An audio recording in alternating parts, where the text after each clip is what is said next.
Look at my shoulder pads! Welcome back to Let's Play. Welcome back to Let's Play Metroid Prime 2 Echoes. In last episode, we went and destroyed the guardian of the Dark Agon Temple of Morbus. We got the planetary energy back, and we returned back to Agon Wastes. In today's episode, we're going to go back to the Great Temple to kind of talk to U-Mos, to find out what in the heck we need to do next now that we got one temple down. He said there were multiple temples that we needed to take care of. So we're going to go back and see what the other temple is that we need to go back to. Most of this episode today is us traversing to that said place. Because I'm going to tell you one thing. Most of the time, it's usually just, pretty cut and dry to get over to the next area. This one over is kind of a pain in the rear end because, well, we gotta do a little bit of hopping between light and dark world in order to get over there. But I digress. We're gonna get to that here in a little bit. Alright, so now we need to go back to the Great Temple. So we gotta go just retrace our steps back to the way we came in order to come over to the next area we need to go to. And our dark splinters. I think if I remember correctly, the path I want to take is back to this place here. So we need to go back over here. So I just ignore the splinters. We're gonna double jump. By the way, now that we have double jump, we do not have to cross that darn bridge ever again. We can just double jump up here. And just gonna go here. Hi, mister. I keep forgetting what your name is. Veroni. I passed. This is the most passed trooper I think I'll ever pass by. Mr. Veroni there. Poor Mr. Veroni. I have to see him every time I go through here. Little tidbit right here. I think I showed this before. This is a statue motivator unit, just functional, but requires power to operate. The power beam can't generate the statue. Seek an alternative energy source. Well, this is a dark crystal, kind of like the dark light crystals. You can shoot it with a light beam, and it'll move. So now, if we scan it, it'll tell us that it's moved. Unit is burned out. It will remain in its current position forever. This will reveal a dark portal. You can go through it if you want at this point, but I strongly suggest against it because there isn't really, it's a dead end here.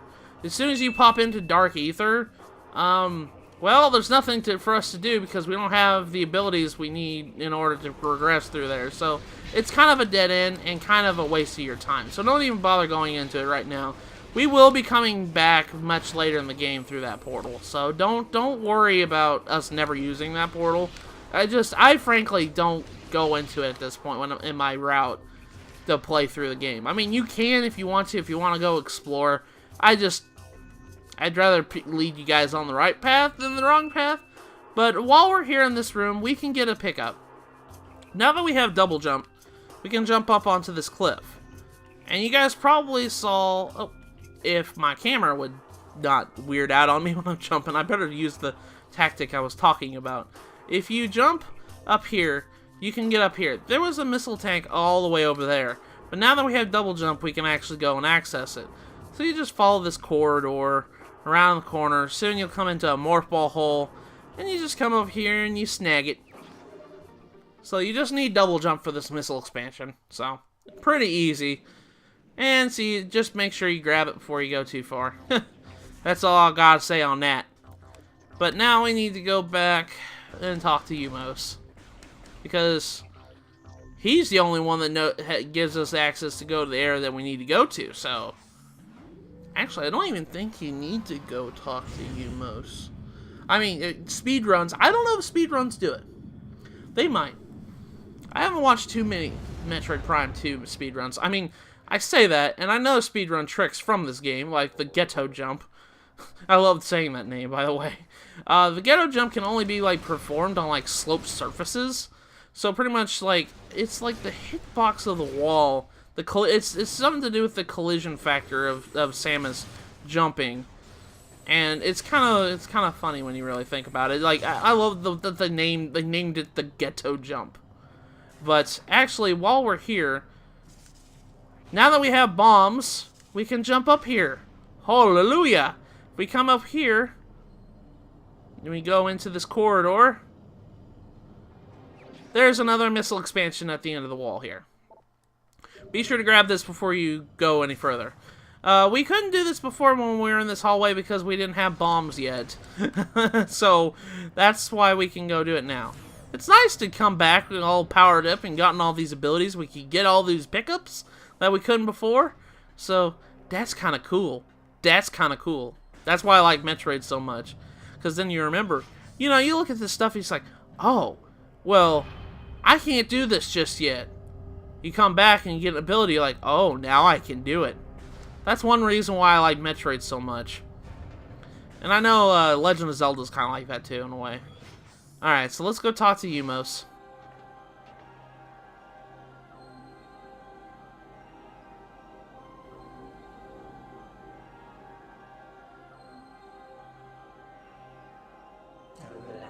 I thank you for restoring energy to the Temple of Aegon. Your valor honors the Luminov, those who have passed and those who remain here under my protection as they sleep in deep stasis. Be on guard, for the Ing do not suffer defeat lightly. They will surely seek revenge for your actions. With the energy lost from the desert region, we will increase their efforts in other lands.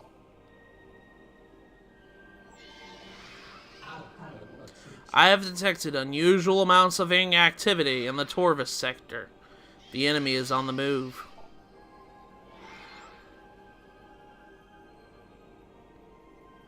The swamplands of Torvus are treacherous and can hinder you considerably. Bear this in mind as you move through the bog.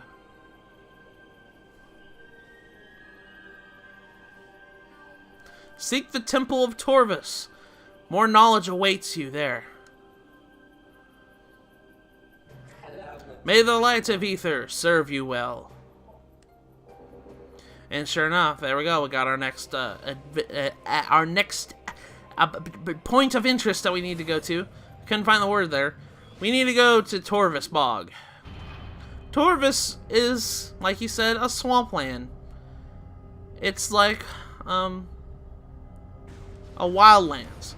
The one thing that a lot of people complain about this game is the fact that the areas look samey compared to, like, let's say Metroid Prime 1. And I completely agree with that to some degree.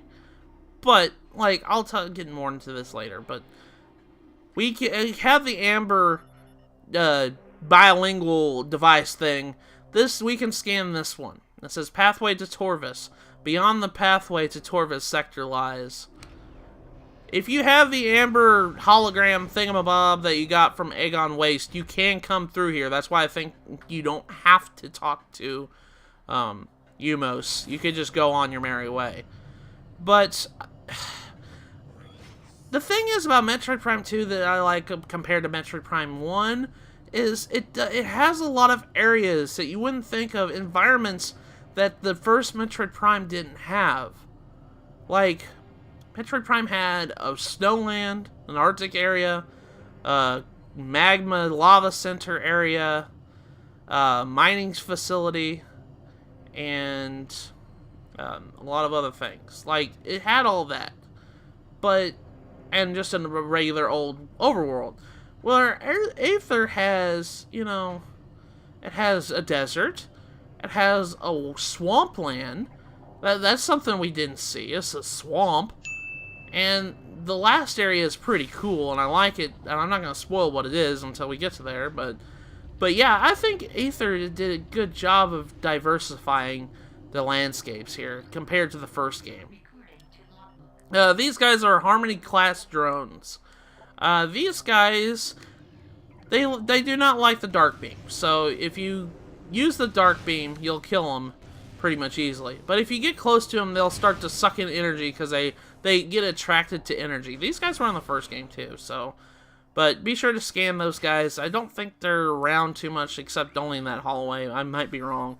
Actually, I know I'm wrong. You can scan them elsewhere. But, yeah, just keep that in mind. But now we're heading over to Torvus.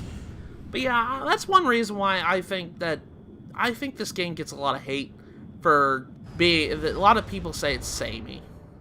By saying, like, the designs of the areas look the same.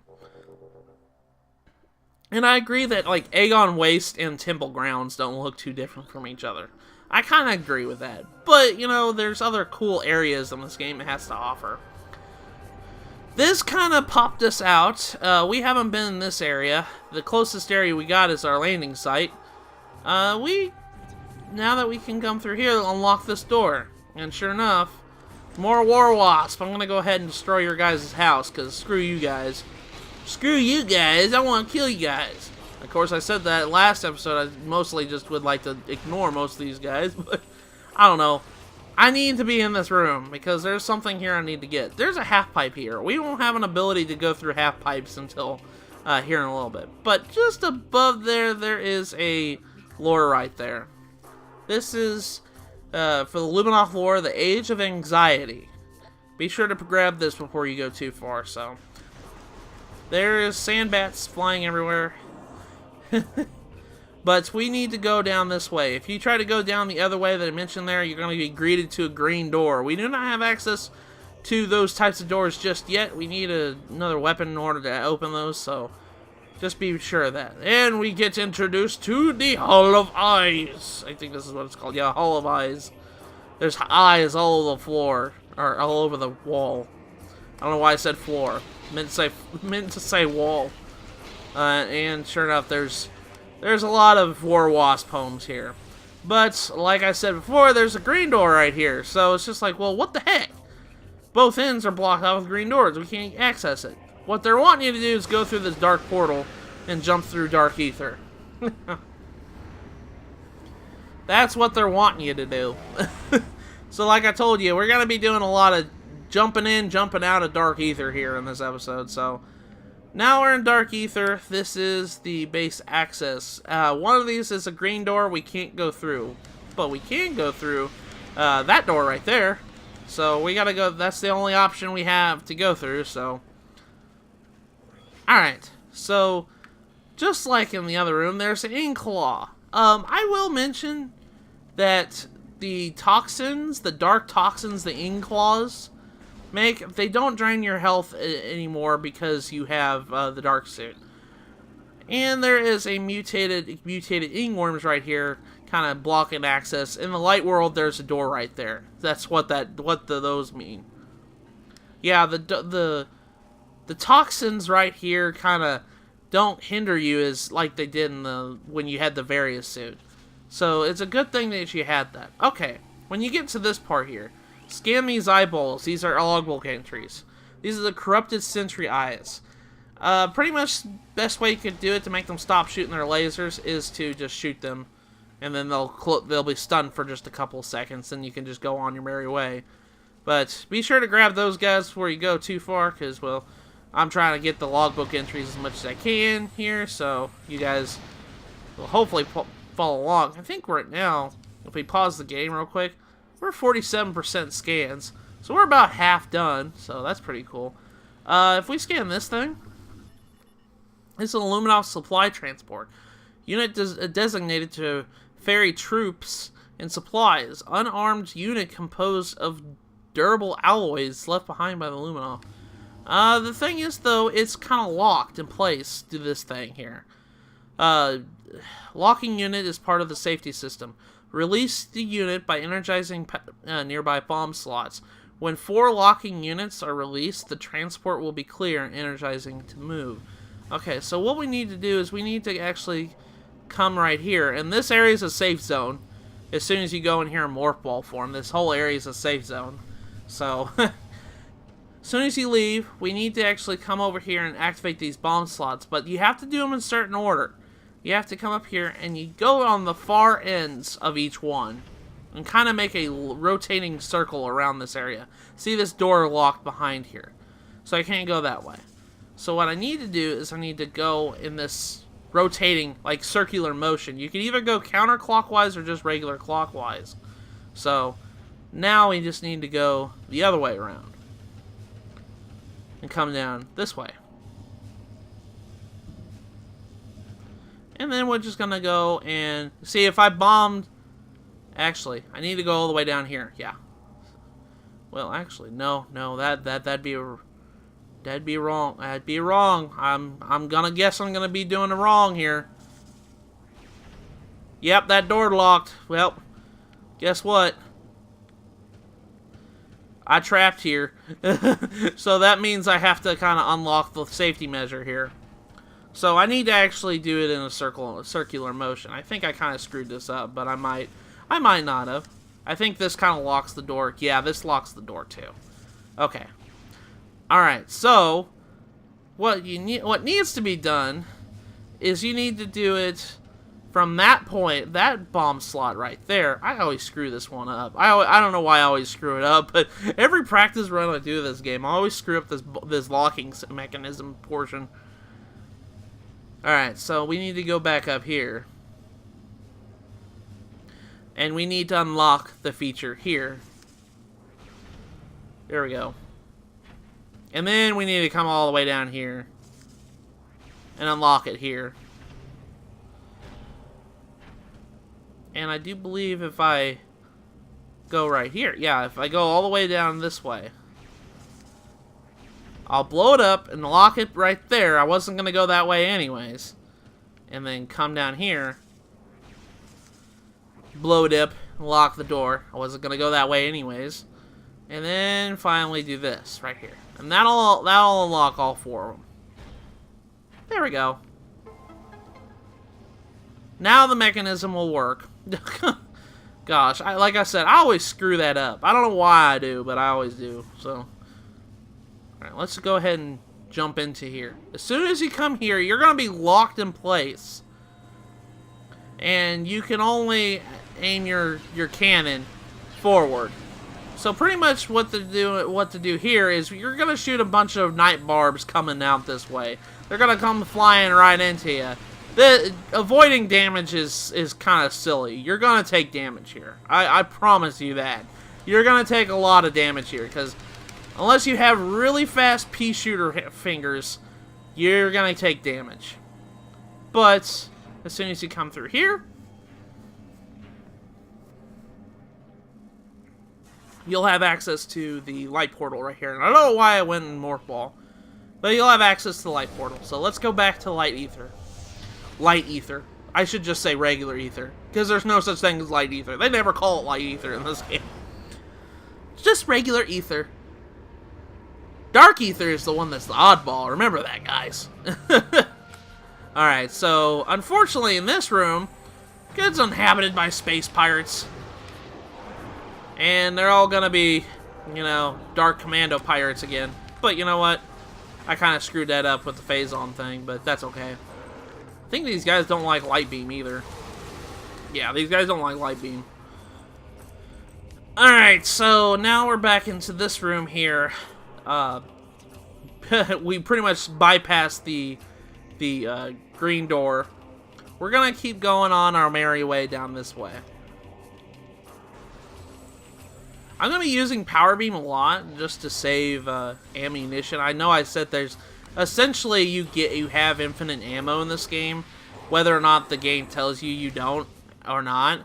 But it's just, I don't know. I like even a charge shot will only just result in just a regular beam. They do that as a failsafe because if you don't have any ammo to for the light beam or dark beam, they want you to still be able to go through doors or activate portals and whatnot. So that's why they do that. So that way you have a way to get back into light ether if you need to. Light ether, regular ether, or dark ether, vice versa. So that's the reason why they do it. Is you do have infinite ammo. They do it for a reason. It's just in order to not make you stuck in a game by the game's mechanic. So, alright, so I think we need to go down this way. Yeah, we need to go back down this way. But once you come in here, there's going to be blocked access to the amber door here. Now that we have the amber bilingual thingamabob, we can actually open it up. But before we go, let's go through this little hole here. Inside this little room, there is more Luminoth lore right here. So let's go ahead and scan this. This is the Warped World. World Warped, I'm sorry. Not Warped World. World Warped! Man, I'm being a little dyslexic today. Gosh. Alright, so the World Warped. And there's also a thing here that we can activate with a light beam. What this actually did is it created a shortcut. So now we can actually just use this shortcut from now on whenever we come through this room. And by far, it is a godsend. I love this shortcut. It makes it so I don't have to go all the way around, and I don't have to do all this crap. So, be sure to activate that. That's a good little shortcut. But sure enough, on our way over to Torvus, there's going to be more War Wasp. Let's go ahead and blast this door open with a missile. And now we have the transport area here. So let's go ahead and scan this elevator thingy bob. Torvus Bog granted. Alright. Alright, let's go on down to Torvus Bog, the next area we need to go to. I always like Torvus Bog. I know a lot of people don't, because it's a water level. I'll tell you that much for sure. A lot of people don't like this level because it's a water level. Plain and simple. Scan this thing right here. These are the bear pods. These are the things you're gonna blow up to get missile ammunition, health regens, all that other stuff. But be careful when you blow those things up here in Torvus. These are the things for Torvus Bog. These are those variants that we saw in Aegon Waste and whatnot. This is part of an air conditioning unit. Did it say air conditioning? Air purification system. Okay. This unit is still active. If only at a basic level. Scans indicate a general lack of maintenance. If this unit is not serviced within the next 3 cycles, it will cease to function. Don't worry about that. This thing is not used at whatever. I don't know why they even bother putting it there, but be careful when you break open those pods, because they spew poison air for a lingering time, and you don't want to get caught up in that. I know a lot of people don't like Torvus Bog because it's a water level, and it's mostly because we're going to be traversing through a lot of water. Scan this thing right here, if I can get up to it. This is another one of those biology things for the logbook. This is the Torvus Hanging Pod. Pretty much for this is another one of those canisters for pickups, but you can shoot it down, and it blows up, and it has, goodies inside. So that's why it's for the scan book. But as soon as we come out here, this is Torvus Bog. And probably my favorite song in the whole, and one of my favorite areas in the game, music-wise, too. I love the music in this level. It is so pretty. Scan these guys before they blow up, please. These are shredders. These guys will come towards you. They're like, they like to play hot potato. They're trying to get towards you with their explosive body before they get too far. Throw a missile at them, and they blow up instantly, and they'll kill anything near them. But the larger their abdomen gets, the more likely they're going to explode soon. And there's another thing down here. There's these little fishies down here. These are hidlings. These are just pretty much just like fodder just to shoot and whatnot. This is what I was talking about. You go in the water, and you have to traverse through the water. These guys like to drop pickups a lot, so... if you come down here, there's actually a pickup down here, but we can't get it just yet. The reason why is because, as you guys can see, there's venom weed down here. Venom weed will drain your health if you stand in it. But, the thing is about this, in the water, you can't maneuver very, very fast at all. Like, I could barely jump in the water. That item is too high for us to pick up, so we're gonna come back later to get it. And there's a Luminoth right here. This is another one of those, Testament lores that you need to pick up, that kind of give you a hint that there's something in this room, on the dark version of this room on Dark Ether. This is S. Dilly's Testament. So be sure to pick that up before you go too far. There is a bridge right here. that we cannot activate just yet. I think, if I remember correctly, yeah, there's a door right there. That leads straight to its save room. Actually, this is probably perfect time to stop the episode, so... we're going to explore Torvus Bog in the next episode, so... That's pretty much what we're going to be doing. We're going to be trying to head over to the temple in Torvus Bog to see what happened and what we can do to fix the problem. So with that, I'll see you guys in the next episode.